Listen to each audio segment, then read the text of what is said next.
Good evening. I'm Brighton Supervisor Bill Maley, and I'd like to welcome everybody to tonight's May 28, 2014 meeting of the Brighton Town Board. I'm very happy to see so many people here for what is really a very special meeting. I would like to invite everybody to join us in a pledge to the flag, and I'll ask Town Board Member Jim Vogel to lead us.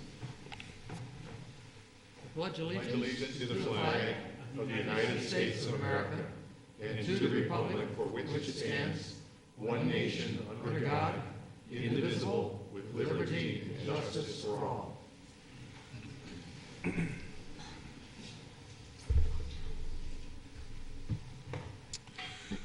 We'll be starting the open forum portion of the meeting a little later than usual tonight because we do have some very special and very important presentations to make to begin the evening. And I'd ask Chief Henderson.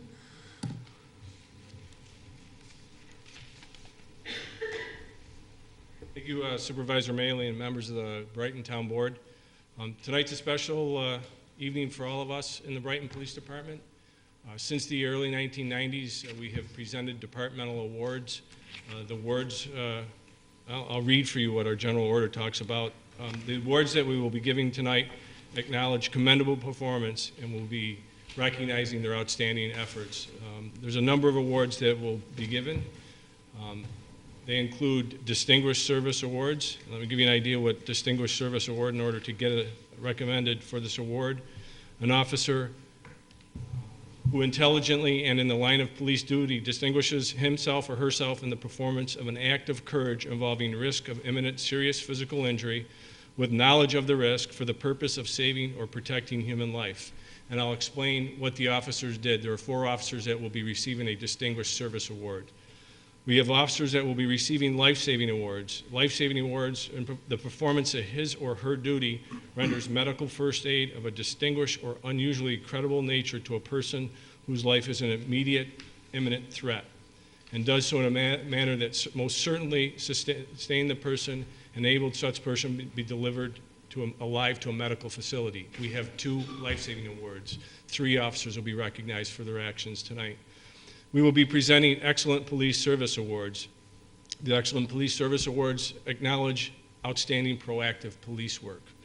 In order to be receive an award, you have to be nominated it can be from a coworker, a supervisor. The nominations are collected. We usually do May 1st or generally April to May to the following April or May. The awards are then forwarded to a committee. The committee consists of the town supervisor, a designate from my office, and this year it was Captain Klein, our staff captain, and a representative from the Brighton Police Patrolmen's Association. So that's the background on the awards. For a number of years, we have given these awards at a social function. This year we have selected to formally present these awards on TV at a forum. I understand they'll also be viewable on YouTube at the conclusion of tonight, so we are now social media savvy and ready to go. So Supervisor, if you'll join me at the podium, and I ask that Captain Klein and Captain Cathaldi join me as well. The first award that we'll be giving tonight, I should talk about some of the award recipients. It's a very busy time of the year, and there's a number of family obligations, so we have some recipients that could not formally make it tonight. What I'll do is present those that are here and conclude the evening by talking about the awards for those that could not be here. So the first, I'll ask Chief Stephen McAdam from the Brighton Fire Department to join me, Officer Michael Romack, and Officer Brad Steve. Could you join me at the podium as well?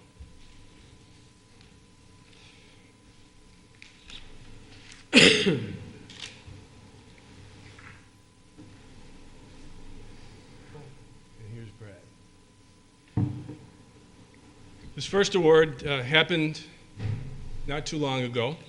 In the early hours of May 16, 2014, and during a heavy rainstorm, a call came into 911 reporting a house on fire. Officer Michael Romack and Officer Brad Steve were close by and were the first to arrive on scene. Upon arrival, they were confronted with heavy smoke and fire from the front of the house and observed a woman crouched down in the front doorway of the burning home. Officer Romack assisted that woman to safety and was told that there was a 64-year-old woman still trapped inside the burning home. Officer Steve and Officer Romack then started breaking windows and calling inside, calling out for any occupants. The officers heard a woman calling for help. The officers then directed that woman to their voices to the window that was now open because of their actions. Officer Romack and Officer Steve then pulled the woman out through the window of the burning home to safety. If not for the rescue efforts of Officer Michael Romack and Officer Brad Steve, this person may not have gotten out of the burning home safely. It is my honor to present the Brighton Police Department Life Saving Award to Officer Michael Romack and Officer Brad Steve. Congratulations.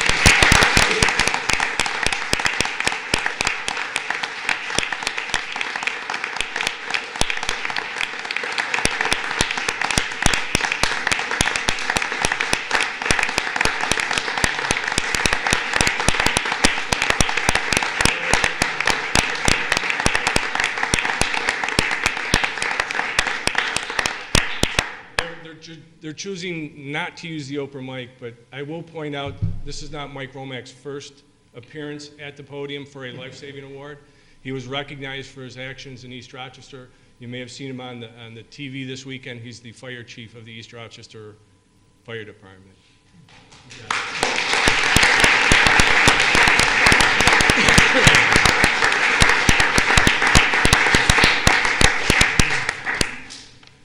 If I could ask Officer Renee Fisher to join me at the podium.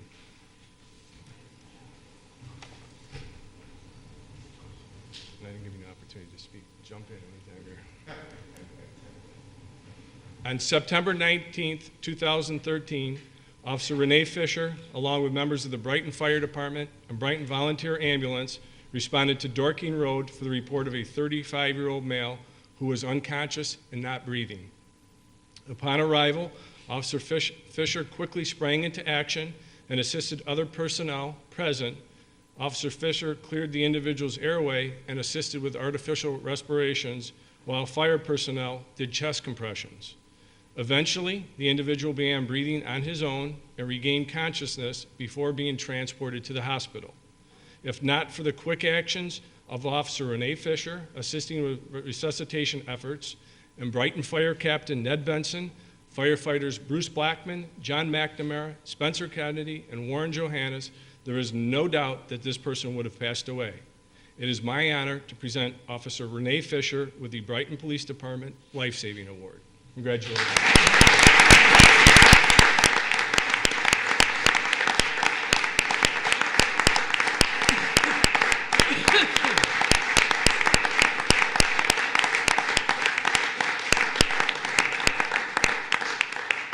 I would like to point out that the members of the Brighton Fire Department received formal recognition in their awards in February at the award ceremony for their fire department. Your turn? I'll take the open. I want to pass to the excuse. This is one that the town board members know and the public know that the services in Brighton we have, we're very fortunate that all three services work very well together, and you can see from the what's witnessed this evening that when you call 911, you get a team that shows up, and we all work well together looking after each other. So it's my honor and part of the fire department to be part of the presentation this evening. Thank you, Chief. Here, here.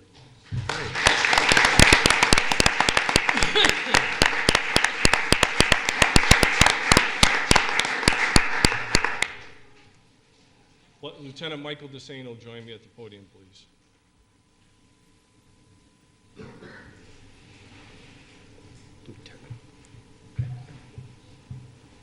On July 24, 2013, an armed robbery occurred at a business on Monroe Avenue where a sole individual entered the store, displayed what appeared to be a handgun, and demanded money. The suspect then left the store. The victim called 911 and was able to only give a brief description of the suspect involved. Based on this limited information available of the suspect's description and direction of travel, Lieutenant Michael Desane, who was working another detail at the time, went to the area and based upon his prior knowledge of the geography and thought where the suspect would be going, he had a potential escape route in mind. And sure enough, Lieutenant Desane was able to locate an individual matching the suspect's description a short distance from the scene of the robbery. A search of the suspect showed that the person did have in his possession a replica handgun. Lieutenant Desane was able to take this person into custody without incident. It didn't stop there. Not only was Lieutenant Dessain able to locate the suspect involved in the robbery, he then took on the task of interviewing the subject at the police department and was able to obtain a full confession where the individual admitted his role in the robbery. It is my honor to present Lieutenant Michael Dessain with the Brighton Police Department Excellent Police Service Award. Congratulations.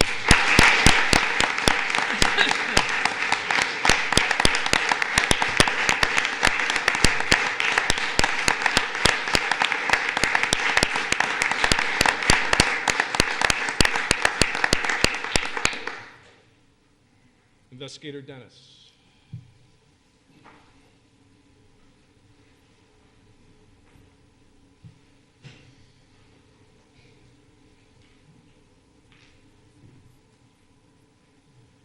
In January 2013, the Brighton Police Department received a complaint of theft from a business involving an employee. The business had relocated to the town of Brighton from the city of Rochester. Investigator Kevin Dennis was assigned the follow-up investigation. The investigation was very complex and required a review and analysis of a variety of business records and documents. In order to establish that a crime occurred, Investigator Dennis worked closely with corporate officials and coordinated with dozens of businesses to gather the necessary evidence that the employee was suspected of using company funds for personal use. After a 10-month investigation and working closely with Monroe County District Attorney Mark Monahan, the employee was linked to the theft of more than $250,000. The complex case was presented to a grand jury for review. The grand jury did find probable cause, and the individual was indicted and subsequently charged with the crime of grand larceny. It is my honor to present Investigator Kevin Dennis with the Brighton Police Department Excellent Service Award. Congratulations.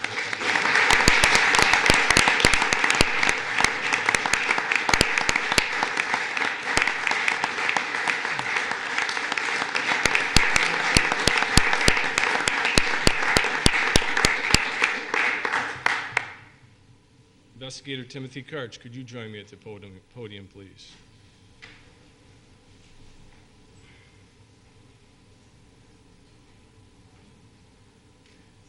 In 2011, Investigator Timothy Karch expressed an interest to revive the Brighton Police Department Youth Explorer program. The program is part of the Boy Scouts of America Real-World Career Experiences Explorer program. The program is open to young men and women. Investigator Karch volunteered to serve as a lead advisor. Investigator Karch, along with other officers of the Brighton Police Department, put together a number of policing-related experiences and field trips. In the first few years, there was a number of youth that participated. However, thanks to Tim's effort and those of his coworkers, in 2013, there were over 30 young individuals who participated in the program, a significant increase over previous years. The increase is in large part due to the efforts of Investigator Karch and his team. Thanks to Tim's efforts and coordination, the youth who participate in the Explorer program are exposed to many facets of law enforcement while at the same time performing valuable community service projects. Just this year, they participated in the pharmaceutical take-back and the recycling programs that the town has put on. It is my honor to present Investigator Timothy Karch with the Brighton Police Department Excellent Police Service Award. Congratulations.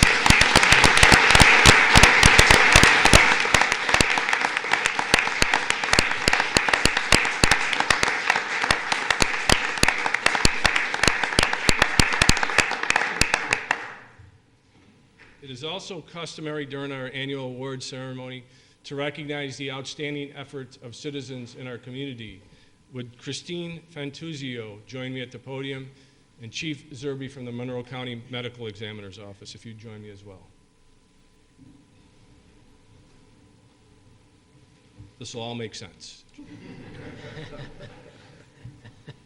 On December 3rd, 2013, while working as an investigator at the Monroe County Medical Examiner's Office, which is located at 740 East Henrietta Road in the town of Brighton, Christine Fantuzio received a phone call from a suicidal individual who asked about the most humane way in which to kill themselves. Without hesitation, Christine engaged the subject in conversation on the telephone. The call lasted for well over an hour. During the phone call, efforts were made and were taking place to locate the whereabouts of the individual. enough information was obtained during the phone conversation that led to the individual being located out of state. The individual was found, law enforcement responded to the location that he was at. The individual was found safe and was taken to the hospital for mental health evaluation. Without the efforts of Ms. Fantuzio in establishing communication with the individual, this incident could have resulted in a more tragic ending. It is my honor to present the Brighton Police Department Citizen Award to Christine Fantuzio.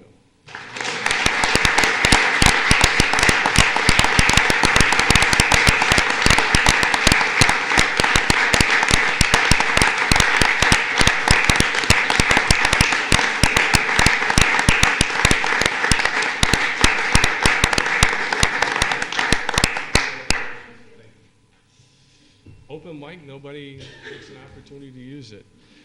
The next recipients are not able to join us tonight due to prior commitments and conflicts. I'd like to talk about a Distinguished Service Award that I will be presenting to Sergeant David Malasani. I was able to, earlier today, present the award to Officer Scott Corey, Officer James Tambiolo, and Officer Jose Caraballo will be getting his award when he comes in. These are all members of the 2nd Platoon. Our 2nd Platoon starts at 6 o'clock in the morning and ends at 2 o'clock in the afternoon. On January 8, 2014, a call was made to 911 that there was a distraught and suicidal female who had barricaded herself inside a room in her residence and was threatening to kill herself. She was armed with a knife. 2nd Platoon officers responded to the residence and attempted to negotiate a peaceful ending with the woman, but it was quickly determined that communication was not working and that this woman was in immediate danger of self-harm. Sergeant Malasani, Officers Corey, Caraballo, and Tambiolo devised a tactical plan that included a team approach with an emphasis on officer safety. The group then made forced entry into the room, secured the knife, and took the woman into custody without injury to anyone involved. Due to the skill, training, tactical planning, and decisive action of the officers involved in this incident on that day, a tragedy was averted. It is my honor to present the Brighton Police Department Distinguished Service Award to Sergeant David Malasani, Officers Scott Corey, James Tambiolo, and Jose Caraballo.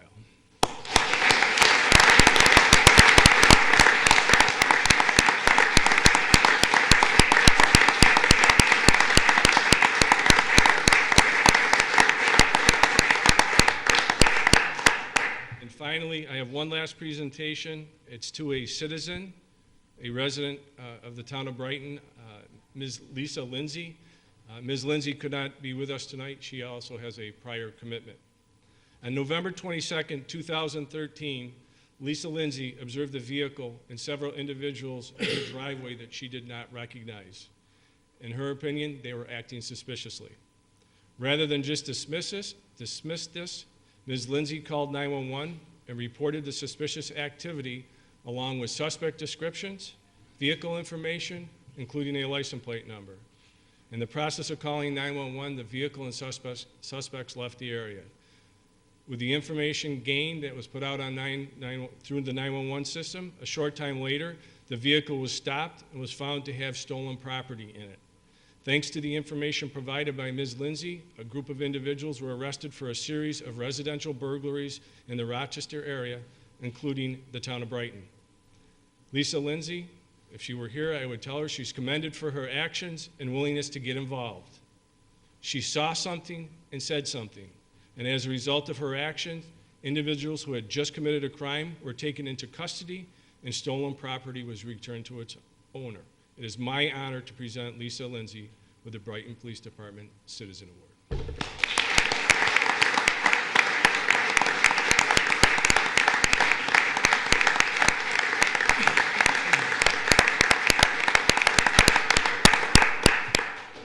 I just want to commend all of the officers that were recognized tonight.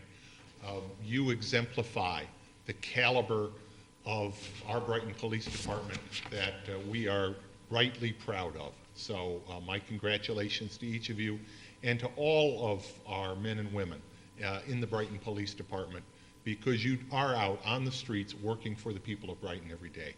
And I do want to echo Chief Henderson's comments on our 2 civilian awards as well. Truly extraordinary efforts in both cases, and the notion of seeing something and saying something, as Ms. Lindsay did, again, we have seen that that works, and I want to again encourage people in this community and beyond that when you do see something, do something. Call 911. Let the professionals engage, and we know it works. We know it has helped this community, and we're very pleased to be able to recognize that kind of work. Thank you.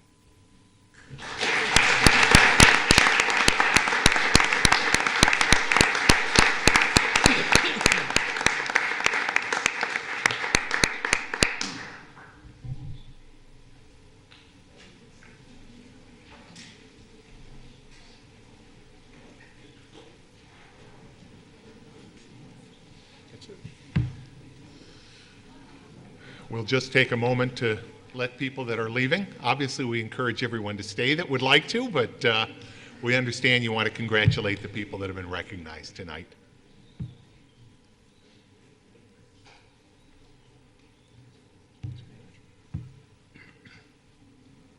We will now continue with the open forum portion of the meeting.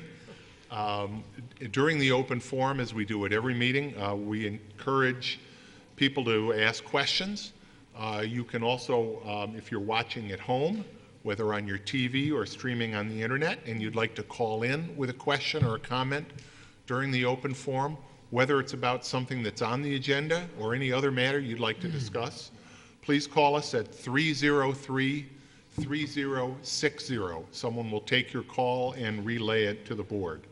That number again is 303-3060. If you are deaf or if you are hearing impaired, you may call our TDD line at 784-5205. Again, our TDD line, 784-5205. We look forward to hearing from you with any questions or concerns you may have. Now, during the open forum period, we'll recognize members of the audience wishing to speak. If you would, please come to the podium and state your name and address. Comments should be directed to the board and not to other members of the audience. Please be courteous and try to keep your comments as concise as possible. With that, we'll start the open forum. Is there anyone that would like to speak? Sandy, welcome. It's good to see you. Thank you. It's good to be here. Sandy Frankel, 134 Monteroy Road. I wanted to just come and honor the police officers and the citizens who are recognized this evening. They are indeed remarkable, as are all the members of our police force, which I believe and always have that it's the best anywhere in this state, and something for all of you and the community to be proud of in supporting them.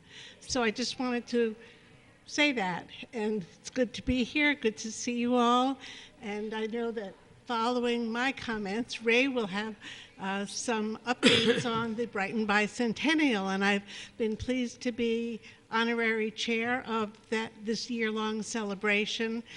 Thank you, Bill, for your leadership in that effort as well, and to Ray for remarkable stewardship of the process that put this whole plan into place and has really led making the events really terrific. So thank you all. Thank you, Sandy. I appreciate it very much, and thank you for all you've done on the bicentennial. Ray. I don't know how I'm going to do this and not direct any of my comments to other people, so I'm going to talk to you, but I hope everybody else is watching and listening. First of all, there's my crowd. Ray, if I could ask, would you please, okay. Good evening, Honorable Town Board. And first, I'd like to make a comment that I just think it's refreshing, and it was a great idea to have the awards that have been going on forever, the police awards, to have them here at the town board before the meeting and have them so publicly displayed, because it isn't a best kept secret, but it is it certainly was an honor for many years to sit in and be on the town board, and more specifically on the Public Safety Committee for years, and experience everything that you just heard about tonight. So I echo Sandy's comments and just congratulate every one of the honorees, but more importantly, the wonderful police department that we are so honored to have here in the town of Brighton. What I really like to do tonight is sort of talk about what's coming up. And I sort of call it the Summer Festival. The Bicentennial has three summer events. The first one is going to be on Sunday, June 1st, at the Buckland Park from 3 o'clock, and more on that in a minute, from 3 to 7.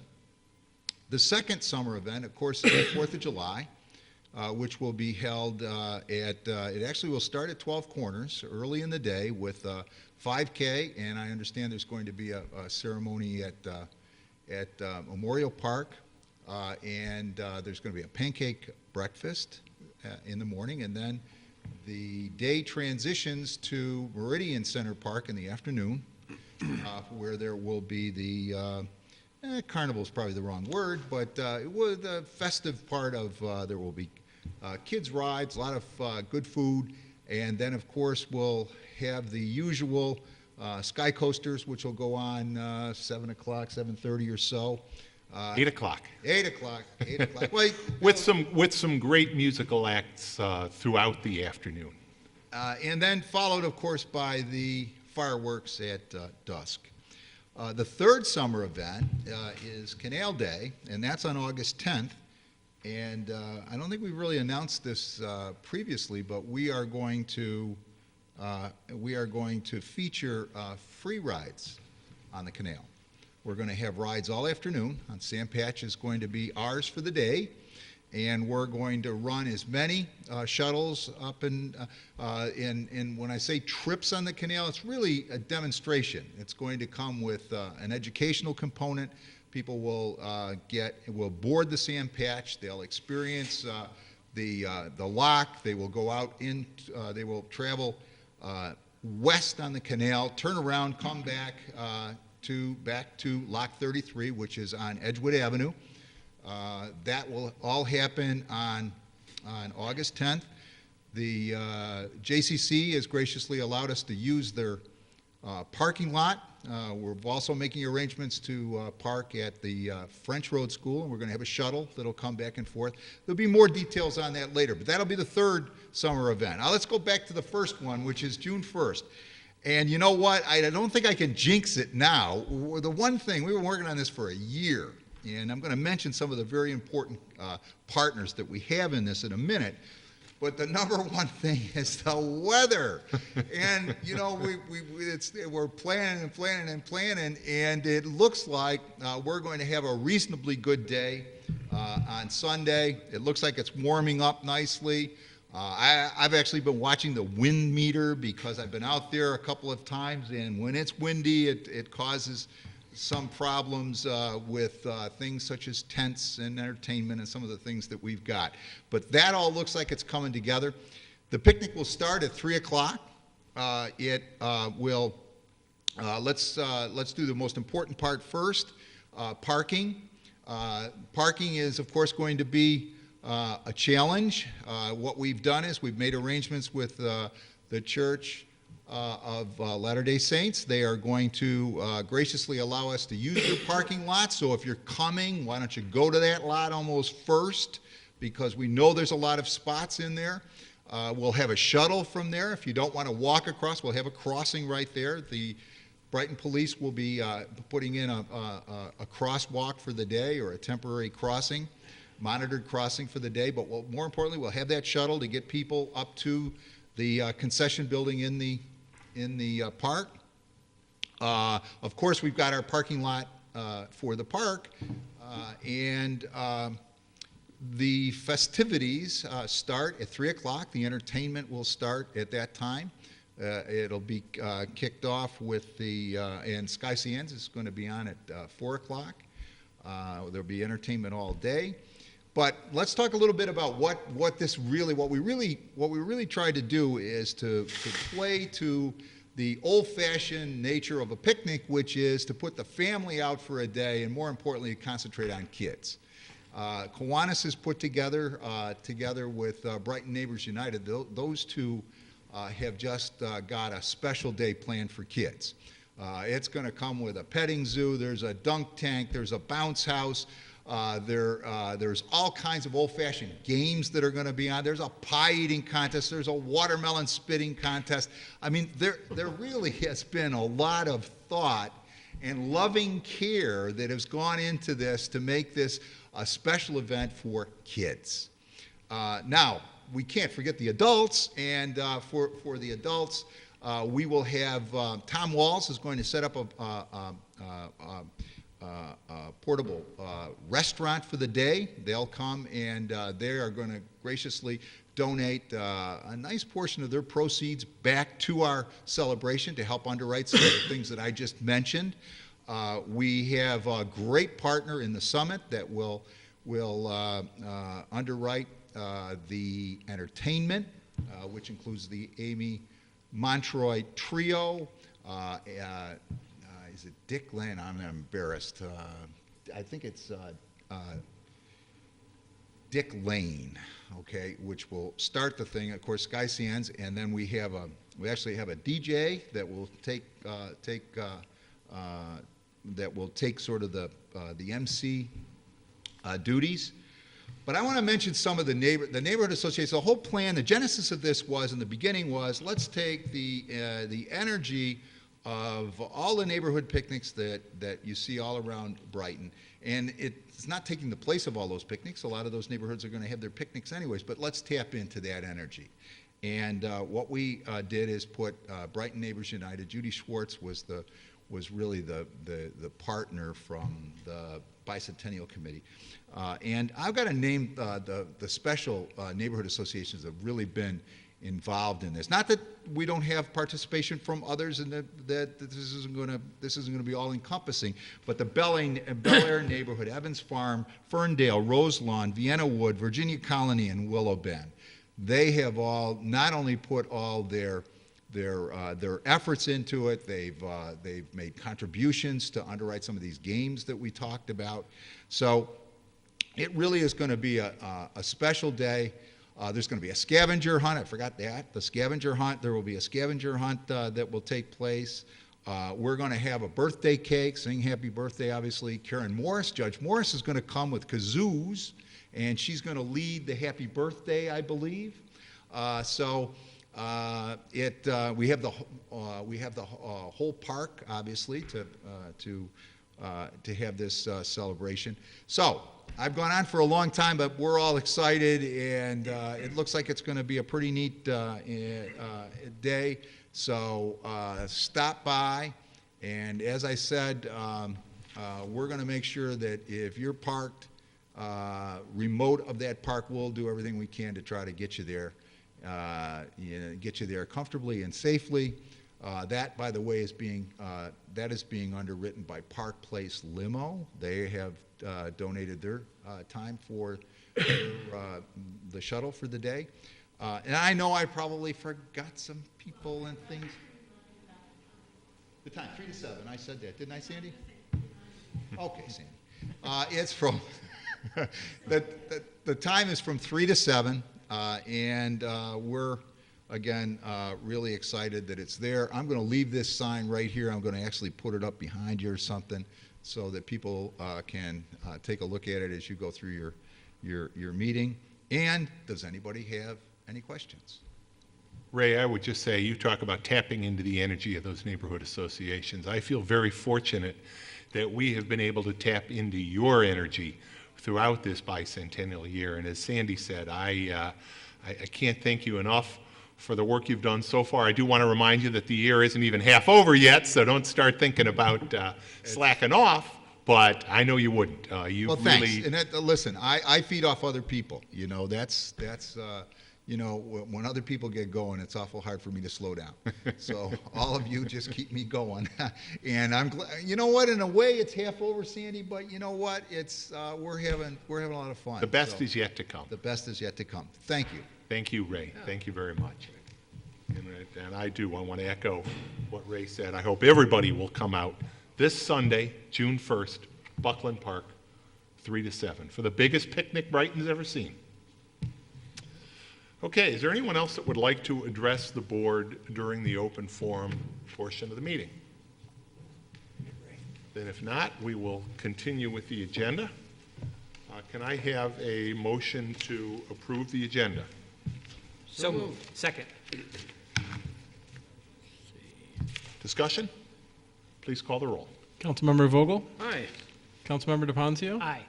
Councilmember Werner? Aye. Supervisor Mealy? Aye. Communications. Can I have a motion to receive and file the communications? So moved. Second.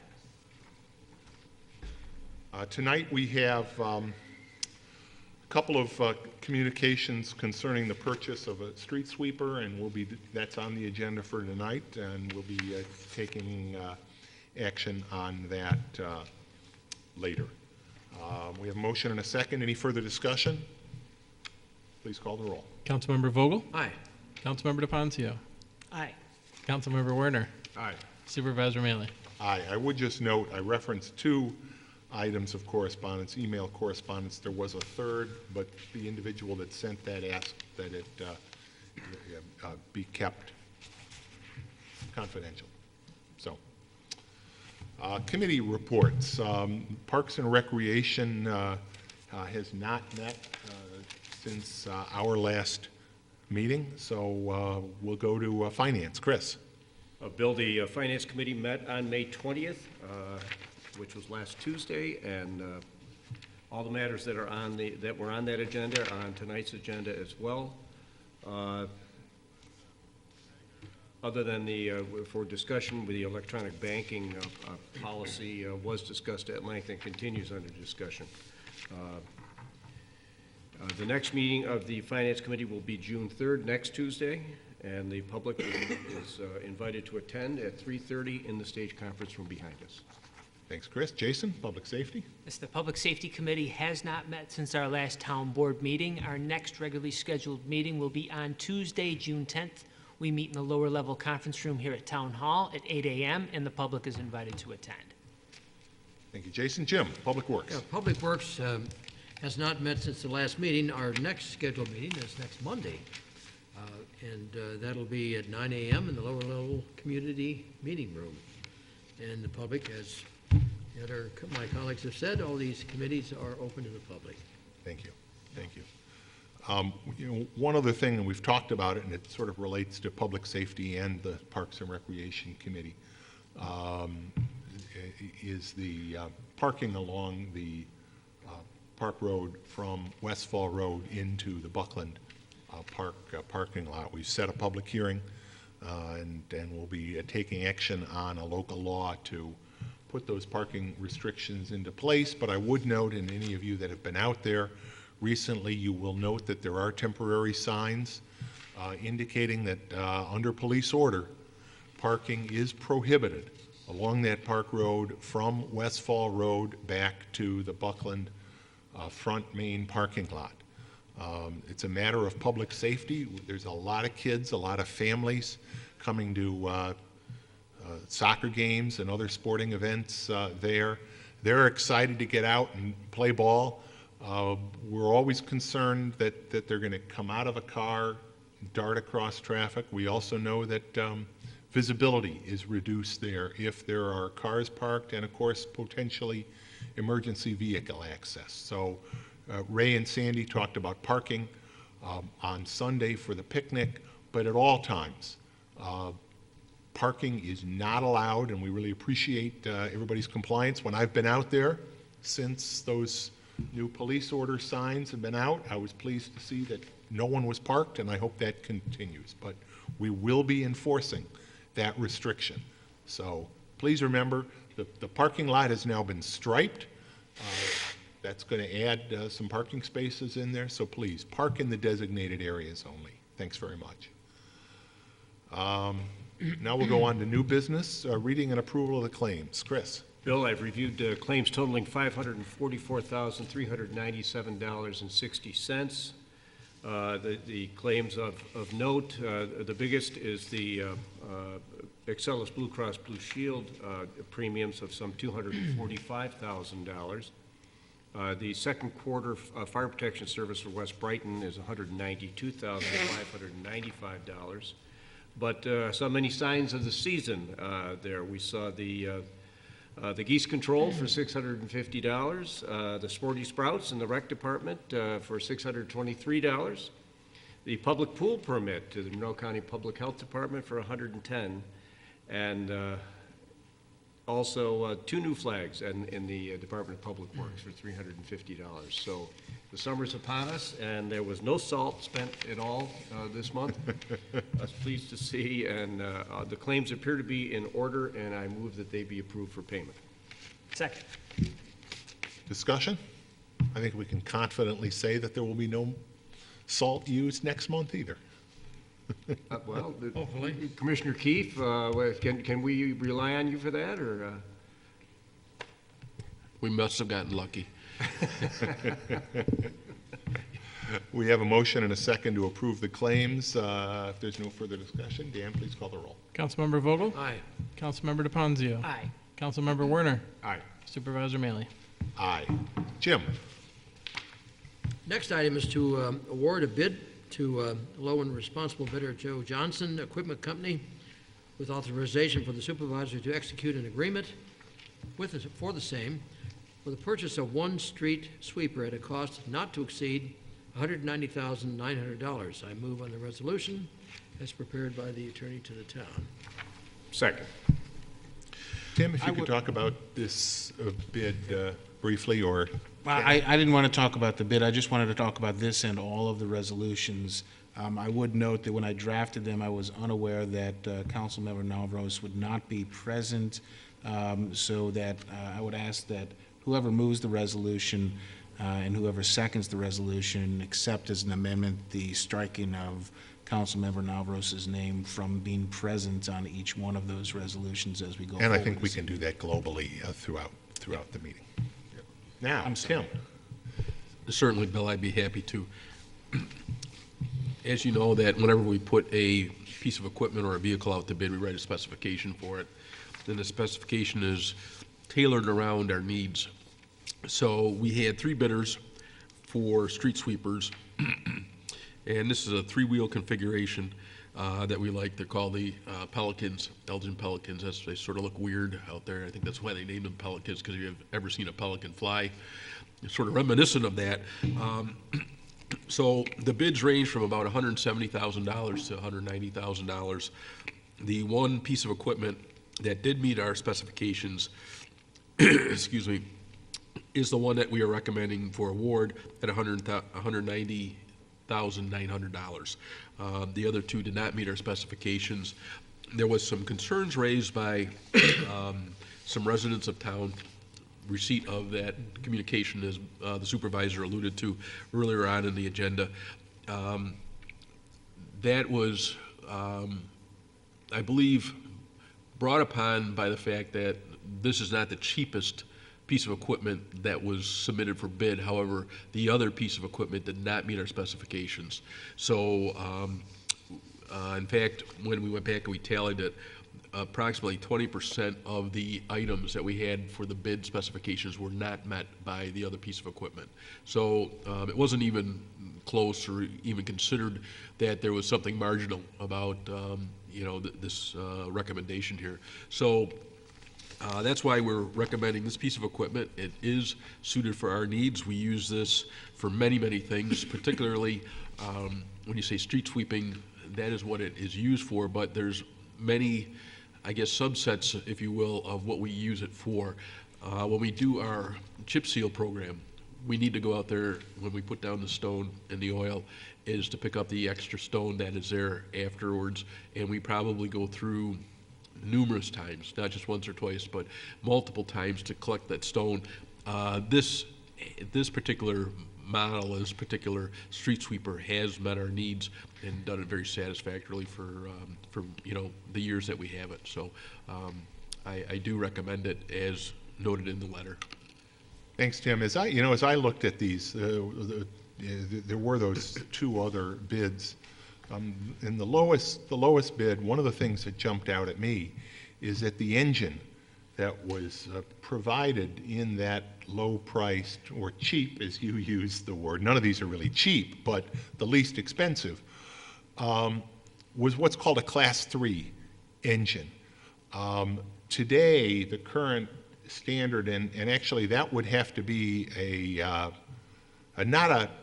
it may be new, but it's certainly not a current model piece of equipment, because current equipment would require a Class 4 or Class 4I engine. And the distinction is a very significant reduction in emissions, particularly particulate emissions, by these Class 4 and Class 4I engines, as opposed to the old and really now becoming obsolete Class 3 engines. Those are requirements that have been imposed over the last over a decade, increasing fuel and particularly emissions reduction standards. And they are a multiple of several times, particularly on the particulate emissions from the Class 3 engines. So from a sustainability perspective, that decision, yes, they cost a little bit more. They also do generate somewhat better fuel economy with all of the other specifications that piece of equipment did not meet. I certainly concur. After looking at, I saw the letters and wanted to satisfy myself that this was the right decision, even though it wasn't the cheapest decision. And I'm certainly convinced for that reason and for the others that this will be the right decision. And Bill, this was discussed at length at Finance, and the difference in price was obviously noteworthy at that time, and we reviewed it with the Commissioner at length. And Tim, you also mentioned the cabin chassis approach to the different units. One is cabin chassis, and the other is a from the ground up street sweeper configuration. Absolutely right, Chris. The point that Bill brings up is very important from our sustainability efforts and trying to be more environmentally conscious is the one thing on the engine. And on the cabin chassis, there was one that was proposed that was really a truck-mounted type chassis with a unit mounted on the back. It's not really a true street sweeper per se. This is built from the ground up to just sweep streets. So it is the desirable one from our perspective in the job that it does. And the Pelican is the one that we're currently using in service, is that correct? That's correct. And I'm impressed that it can do the job with the chip seal. That's pretty extraordinary service for a sweeper, as it were. In fact, I actually received an email just this afternoon inquiring about the recent chip sealing work that you had done on French Road, and it does take a little bit of time for a week or two, sometimes a little bit more. I mean, there are loose stones when we do the chip seal, but the chip seal dramatically lengthens the useful life of the major repaving work that you do. It saves us a lot of money, and this street sweeper is an integral part of how we get up, as you mentioned, the loose gravel when those chip seal jobs are completed. So. Right. The point, Bill, that you bring up is superb from the standpoint of keeping our road surfaces intact. It's a very economical way to do it. It lengthens the cycle between treatments. And the inconveniences are temporary. And if people just observe the signs where it's, it says loose stone or loose gravel and drive accordingly, it will not damage your car.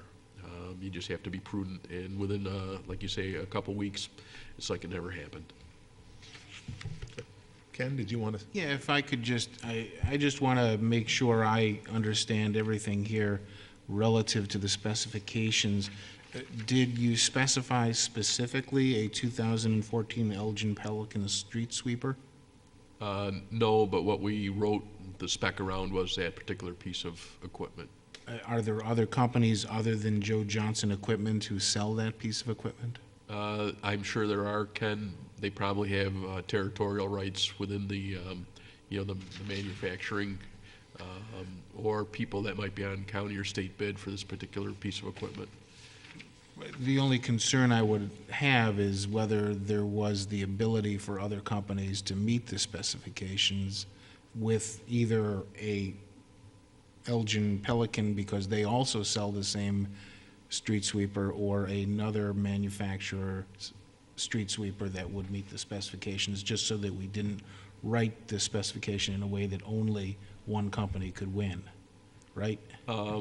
You can have, again, you can have multiple bidders for the same piece of equipment. Even if we do one of our frontline trucks, we'll pick a truck that is preferable, and we will write the spec around that. It doesn't preclude people from bidding. They may be able to provide a similar piece of equipment. It just has to meet all the specifications. I note also that Vantage Equipment bid within $108, I believe, Right. for a Stuart Amos piece of equipment. So Right. That's a competitive. I'm not sure how close to the spec that comes, though.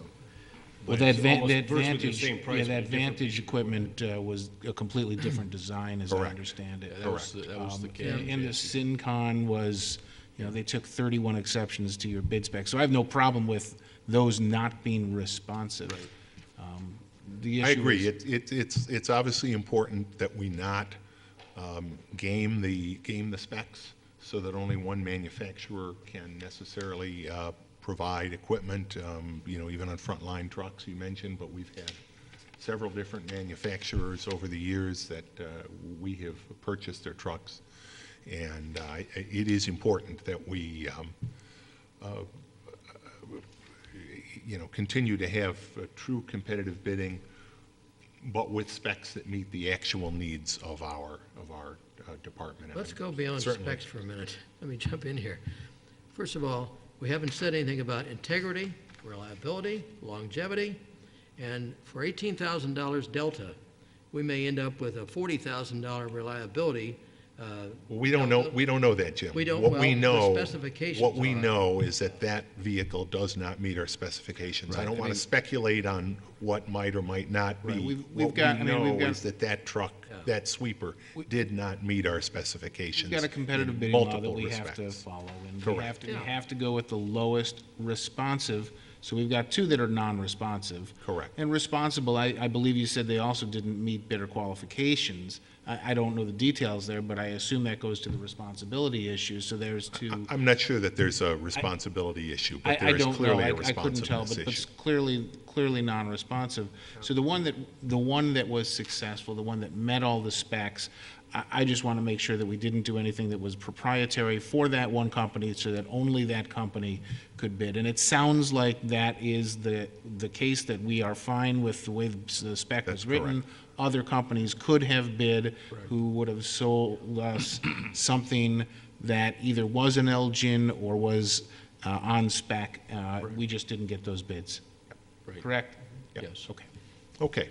Anything further? Please call the roll. Councilmember Vogel? Aye? Councilmember DePoncio? Aye. Councilmember Werner? Aye. Supervisor Mealy? Aye. Jim? Next item is to approve a bid award to the low and responsible bidder Waste Management, Inc., with authorization for the supervisor to execute an agreement with the same to provide refuse district services for the year 2015 at a cost not to exceed $801,393.60. I move on the resolution as prepared by the attorney to the town. Second. And that's an aggregate number for all of our refuse districts. These were put out to competitive bid, and Waste Management, in fact, was the low bidder on this overall bid. Any questions or comments from anyone? I think we'll be very pleased with Waste Management's performance. I noticed their representative is here this evening as well.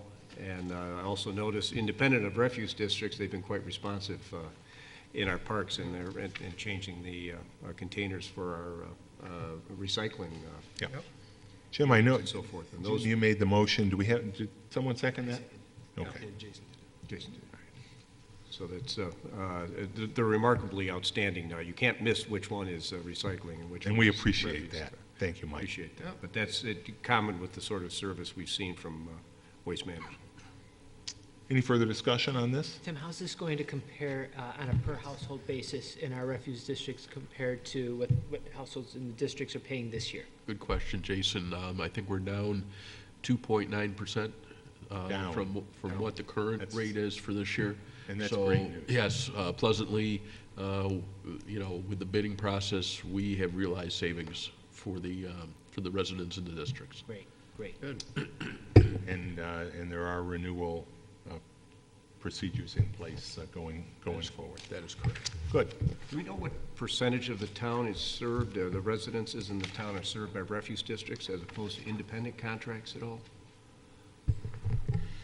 Chris would have to go back through and see the total count in the districts and try to match it up versus, residential properties we have in town, at least ones with structures on them. Just wonder how many neighborhoods have these districts, because there is significant savings by doing it in this fashion. There's significant savings, and there's also the benefit to the neighborhood of having one truck through on one day, cans and recycling out one day, a little bit less road wear, but that's probably a much lesser, but there's a significant cost differential and a significant neighborhood appearance. And that's a good segue, because now is the time.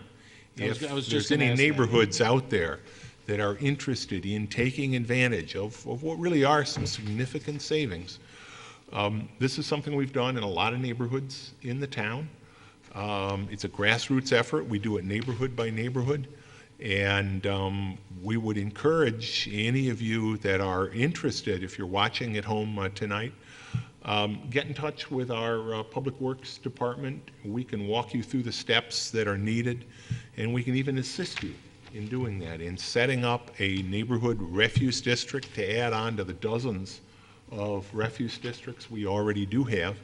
And all of the people in that neighborhood will be able to reap savings from that.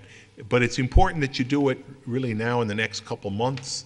The town board needs to take action. We need to get petitions in. So please call right away. We need to have that process finished really by about Labor Day in order for it to be able to take effect as of January 1st. So, Good, that's where I was going with that, Bill, so that's great. great, thanks. And there's about 3,900 units. 3,900 households right now, okay. So there's a lot left. Obviously, there are a lot of multifamily units in town, but there are a number of, neighborhoods that could still do that, so. Okay, we have a motion and a second. Further discussion? Dan, please call the roll. Councilmember Vogel? Aye. Councilmember DeFanzio? Aye. Councilmember Werner? Aye. Supervisor Mealy? Aye. Jason? Next matter is seeking approval to declare one desk and credenza from the police department as surplus with authorization to be sold as scrap. I move that we adopt the resolution as prepared by the attorney to the town. Second. Discussion? Please call the roll. Councilmember Vogel? Aye. Councilmember DeFanzio? Aye. Councilmember Werner? Aye. Supervisor Mealy? Aye. Chris?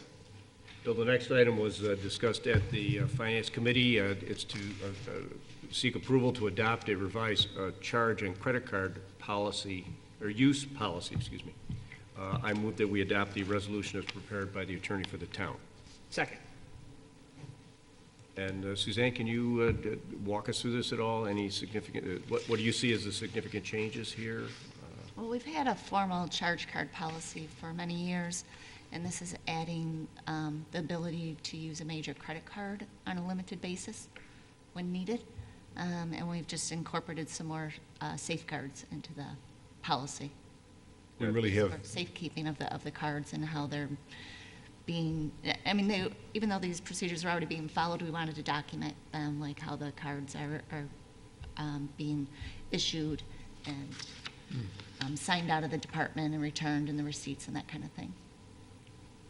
good. We've all reviewed it, and I think it's a well-thought-out Yes. It is. policy, and you're right. I think it is important to note that it essentially matches the the policies that you and the finance department have had in place with all of our departments. And really, it's a pretty limited use of credit cards, you know, primarily as a convenience. So I think it's well thought out, well documented, and I can certainly, I'm comfortable supporting it. Further discussion? Please call the roll. Councilmember Vogel? Aye. Councilmember DePoncio? Aye. Councilmember Werner? Aye. Supervisor Mealy? Aye. Jim? Next item is to approve a donation for Mr. and Mrs. George Mackey in the amount of $284 to be used for the replanting of 2 trees in the public right-of-way at 199 Palmerston Road. And I move in the resolution as prepared by the attorney to the town. Second. These are trees that this resident, we're going to be doing replanting there anyway to replace. And the neighbor wanted to make a donation so we could plant 2 larger trees than we would have otherwise planted. So we greatly appreciate that from the Mackey family. And Bill, these are neighbors of mine. I know Jerry and Pat quite well. And I was very sad at the Public Works meeting to see one of their trees featured on our list for cutting. It was one of the most beautiful pear trees I'd ever seen, and it was a feature on our street, and all of a sudden it just collapsed. And apparently it's the nature of those Bartlett pears. And I appreciate Jerry and Pat, you know, moving that tree canopy ahead on our street. It's a nice gesture. Good. We have a motion and a second. Dan, please call the roll. Councilmember Vogel? Aye. Councilmember DePoncio? Aye. Councilmember Werner? Aye. Supervisor Mealy? Aye. Next, we have 3 traffic control items. Jason, why don't you take all 3 in All right, sequence? well, the first matter is seeking approval to approve traffic control measures, stop signage being installed by the Monroe County Department of Transportation at the intersection of Reserve View Boulevard and South Clinton Avenue. I move that we adopt the resolution as prepared by the attorney to the town. Second? Tim, if you could just briefly describe this. I'd be happy to, Bill. Many times, there's things that need to be done as part of a development project. The ones on county roads, that intersect with county roads, which South Clinton Avenue is, with the main entrance to the Reserve project, requires a stop sign to control traffic exiting the property. So formally, we need to have that enacted so that it can be enforceable. Good. Any further discussion on this? Yeah, just, this is not a local law that the town is passing. It's nothing that we need to file. All that the vehicle and traffic law requires is that the town board consent, if it wishes to the installation of these traffic control measures, and that there be a designation or allocation of who's going to pay for installation, maintenance, and removal, which I assume is the county. That's the way I've written the resolutions, at least. Okay. Good. Anything further? So the stop sign is going to be at Reserve View Boulevard, traffic coming off of Reserve View Boulevard onto South Clinton, and then the signage from Clinton Avenue onto Reserve View is a left turn only overhead sign type. It's not going to be a stop sign on Clinton for traffic heading south and northbound on Clinton. Because of the entrance of the configuration, Jason, it's the stop for the left hand. I think it maybe yield for the right. But it's really to stop the traffic as it exits. So it's really specifically for the exiting traffic. From Reserve View Boulevard onto South Clinton. Then. That's correct. Okay. And we will get to Controlling the third item, which relates to the change in lane configuration, which may address the second part of your Gotcha. question in just a moment. Okay, sounds good. Anything further? Dan, please call the roll. Councilmember Vogel? Aye. Councilmember DePoncio? Aye. Councilmember Werner? Aye. Supervisor Mealy? Aye. Okay, and then the next one is to approve traffic control measures, which is lane restriping being installed by the Monroe County Department of Transportation on South Clinton Avenue at Brighton Henrietta Town Line Road. I move that we adopt the resolution as prepared by the attorney to the town. Second. Tim? This proposal has come out of the project that the city of Rochester was actually doing for the water main improvement the conduit project that comes from Hemlock Lake. And last week, that area down by Woods Meadow, down to Town Line Road, got repaved. And the county is taking a small gore area out and putting a dual left on the Town Line Road and a single right on the Town Line Road in as you're going southbound on Clinton Avenue for a more efficient movement of traffic at that intersection. So that's the premise for this proposal. Very good. Further discussion, anyone? Please call the roll. Councilmember Vogel? Aye. Councilmember DeBonzio? Aye. Councilmember Werner? Aye. Supervisor Mealy? Aye. And the last one is seeking to approve traffic control measures. Again, lane restriping being installed by the Monroe County Department of Transportation on South Clinton Avenue from Senator Keating Boulevard to Woods Meadow Drive. I move that we adopt the resolution as prepared by the attorney to the town. Second. To my mind, this is probably the most important of the three, because this is something that begins to correct, frankly, what I think was a mistake made a couple decades ago in making a portion of South Clinton Avenue from south of Westfall Road down to the Woods Meadow Drive area a 4-lane road. Traffic demand never justified that. What it's become is an area that people find very attractive to speed. We have a wide pavement base. But what you also have is the untapped potential for cyclists to get down to the Erie Canal Trail. That's been something we've heard time and time again. What's the best way to get down to the Erie Canal Trail? This restriping, and again, it follows, as Tim mentioned on the last one, the water project, the new water main coming up from Hemlock Lake. That section of South Clinton Avenue is now going to be striped for 3 lanes, a single north, a single south, and a central left turn lane. And there aren't a lot of turns in that stretch, but there is into the Woods Meadow neighborhood. There will be into the Reserve new neighborhood being built. What that's going to do is free up some pavement space for bicyclists.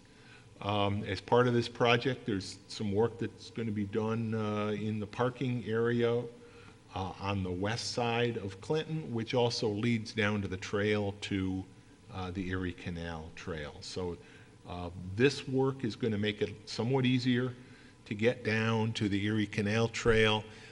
It's the kind of pavement diet that was discussed and some recommendations were made in our bicycle pedestrian master plan that the town board approved last year. And this is the first of what may be some more pavement diets in the town of Brighton to really follow what's known as the complete streets philosophy, which is to make sure that our streets and highways, to the extent possible, are safe and usable not only by automobiles, but by cyclists and, where possible, pedestrians as well. So this is one step in that direction. We have a motion and a second. Anything further? Dan, please call the roll. Councilmember Vogel? Aye. Councilmember DeBonzio? Aye. Councilmember Werner? Aye. Supervisor Mealy? Aye. Jim? Next item is to approve the control measures installed by the Monroe County Department, wait a minute, no. Excuse me. Reappointment, the next one is the reappointment of Steve Kettleberger as a member of the Sustainability Oversight Committee. That's effective nunc pro tunc, March 1, 2014 through February 28, 2015. Moving the resolution as prepared by the attorney to the town. Second. Steve has been a valued member of the Sustainability Oversight Committee, which, as we've said before on many occasions, is an important committee of ours. One of their, I think, most important jobs is just beginning, and I'll talk about the budget process in just a moment in my own comments. But we appreciate Steve's service, and we appreciate your signing on board for another 2 years. I enjoy working with Steve as liaison to that committee. He's quite outspoken and a very valuable member. Thanks, Chris. Anything further? Please call the roll. Councilmember Vogel? Aye. Councilmember DeBonzio? Aye. Councilmember Werner? Aye. Supervisor Mealy? Aye. Matters of the supervisor, as I just mentioned, the Sustainability Oversight Committee, along with our Budget Review Task Force, are two citizen volunteer boards that work with us in developing not only our 3-year capital improvement plan, but also our annual budget each year. We have begun the process of developing our capital improvement plan, and I don't mean to sound like a broken record, but this is a very, very difficult process.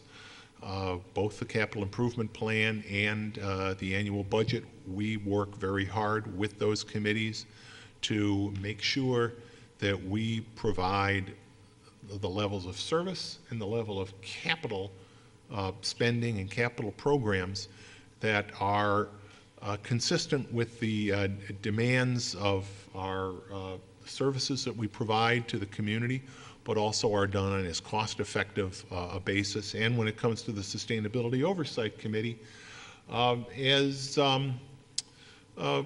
fuel efficiently, carbon efficiently as we can. Those are important. We play a small part in our world, but we do play a part in our world. And just as we talked about a moment ago, buying a sweeper with a Class 4 engine as opposed to a sweeper with a Class 3 engine is one way, and this is true for other large motor equipment, is one way that we make sure we reduce emissions from our equipment. So that budget process is beginning now. Our Budget Review Task Force will be meeting very shortly for the first time, and that process will continue through the CIP and also through the final budget, which we'll do in October. And as always, I'll preliminarily thank both our budget officer, Andrew Robinson, and our finance director, Suzanne Zaso, for the hard work you both put in this time of year. The other two things I just want to make note of, we had a Memorial Day ceremony Monday of this week honoring our fallen heroes. And I received a lot of nice feedback thanks to Becky Cotter and Marianne Husser, who put that event together. It was a great opportunity for people to pay their respects to the men and women that have died serving our country, including residents of the town of Brighton.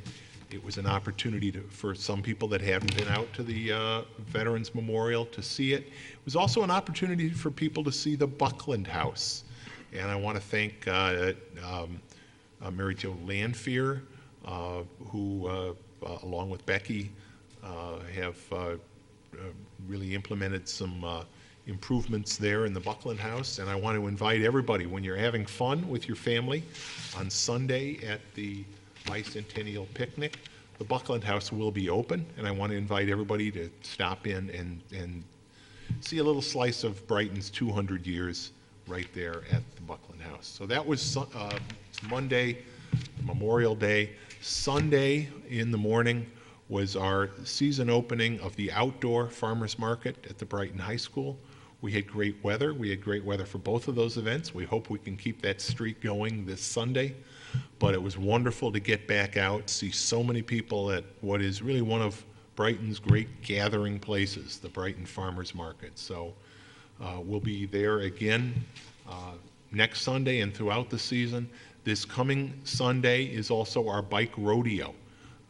So kids, again, come out, get your bikes looked at, learn some safety from some of those same great police officers that you saw being recognized tonight. The Brighton Police Patrolmen's Association, I believe, is again donating bicycle helmets and fitting bicycle helmets. That's one of the big parts of this morning, is the opportunity to have a helmet properly fitted for your child. So come on out to that bike rodeo. More information is on the Town of Brighton website, townofbrighton.org. That's all I have. Ken, matters of the attorney? I actually do have one matter this evening, and I think it's timely given the discussion that we were having about the street sweeper, and particularly Councilman Vogel's comments earlier about looking at some issues other than just price and specifications. Those issues might have to do with the longevity of the equipment, as Jim was saying, or the reliability of that equipment, the maintenance costs on that equipment, or even things like emissions or fuel economy.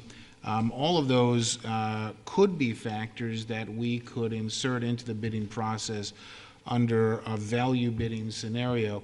Value bidding is something a little bit different than straight competitive bidding, and was introduced and made law in the state in the not too distant past. It does take local law to effectuate it for our consideration, and so I might suggest that whether it be the Public Works Committee or the Finance and Administrative Services Committee, if there is some interest in taking up that issue and looking at it, I'd be happy to attend one of those committee meetings. I have some very good and detailed information that I have from the New York State Comptroller's Office that I gathered at the Association of Towns meeting this past February on that subject. So if there's an interest, I'm happy to attend and have a discussion further about that. I think that'd be great, Ken. It is a bidding option that doesn't fit every one of our needs, but it's good to have it. I think the Finance Committee is probably the right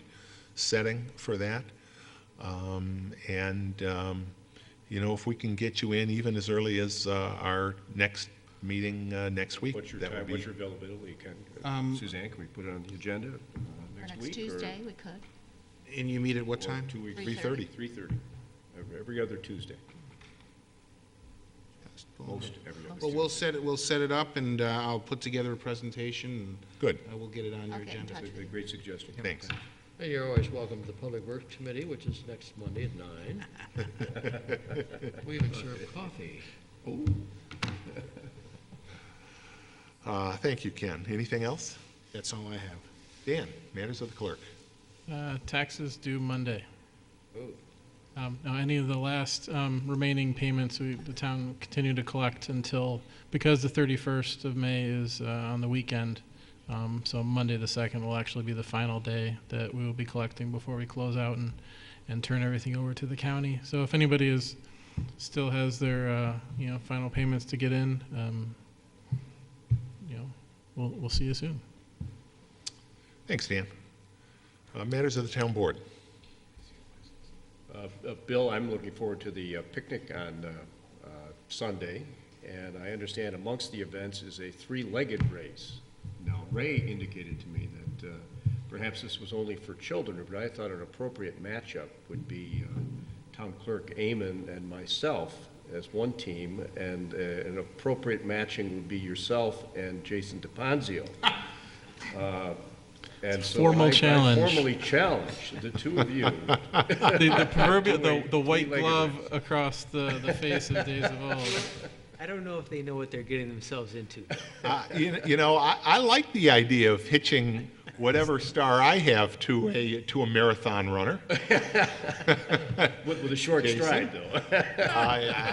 Yeah, but it's a pretty darn persistent stride. Now, we do have. I don't think that you'd be willing to sign the waiver that I'd require. Judy, we did talk earlier before you were able to get here. Ray made a great presentation and acknowledged the role of Brighton Neighbors United in the picnic on Sunday. We've already made arrangements on the weather, and we'll have to consult with the management of this great event as to whether the three-legged teams that Councilman Warner is preparing are open to everybody. We've got some fun to be had. Good. Well, We'll see. Maybe we'll have to start training. Well, there's got to be a rule about how Maybe many I'll have legs to are on the start ground training. at any one time. Just put them on your back, Bill. that would be two-legged. Yeah, that's right. Okay. Any other matters of the board, other than, as always, to thank our cable TV crew for the work you do in getting this out, not only on the internet, on TV, but also, as was mentioned tonight, on YouTube. We archive our meetings now on our YouTube channel, and we have a number of our other events, including our bicentennial events, available on the Town Board YouTube channel. So we encourage you to pay a visit there, search us out on YouTube. Can I have a motion to go into executive session to discuss the employment of a particular person and litigation relating to the legacy at Clover Blossom and the West Brighton Fire Department? So moved. Second.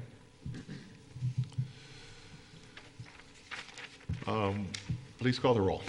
Councilmember Vogel? Aye. Councilmember DePonzio? Aye. Councilmember Werner? Aye. Supervisor Mealy?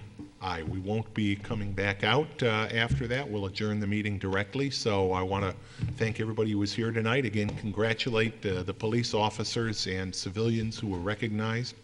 And we look forward to seeing you at our next town board meeting, June 11th, 2014. Have a great evening.